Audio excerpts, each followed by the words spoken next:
In the vast darkness of the Milky Way, power is rarely balanced and never shared.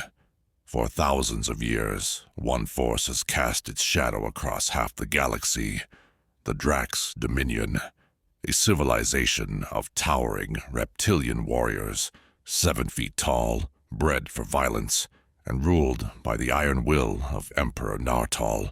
To the Drax, strength is law, weakness is death, and all who fall beneath their claws are bound in chains. They sit upon the Galactic Council, not as leaders, but as tyrants, feared, obeyed, and unchallenged. But destiny, as it often does, began to shift in a way Nartal never imagined. Far from the council chambers, on a small blue world orbiting an unremarkable yellow star, something unimaginable was about to occur. A world that the Drax Dominion had dismissed as primitive, harmless.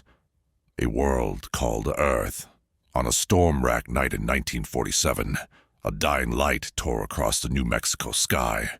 A lone Pleiadian scout ship, fleeing the destruction of its homeworld, hunted, damaged, and carrying the final hope of an enslaved civilization.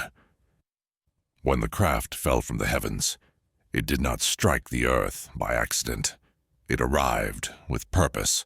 As the U.S. military rushed to the crash site, one soldier, Private David Johnson, came face to face with a being not of this earth.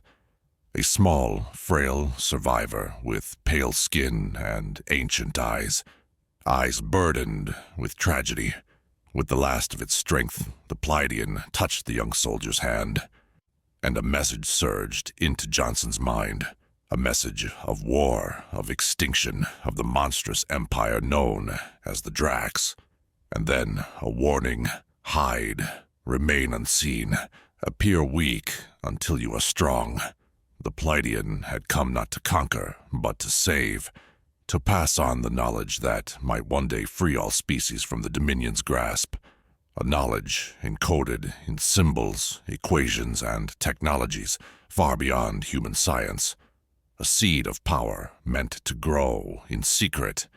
For if the Drax ever discovered humanity's potential, Earth would be annihilated before it ever had the chance to rise. As dawn broke over the desert, the alien died. But the message lived on, buried not in the sand, but in the mind of a single soldier. A soldier who understood the weight of the galaxy now rested on the shoulders of humanity. And so began the greatest cover-up in human history. A silent, century-long plan to prepare Earth for the war to come.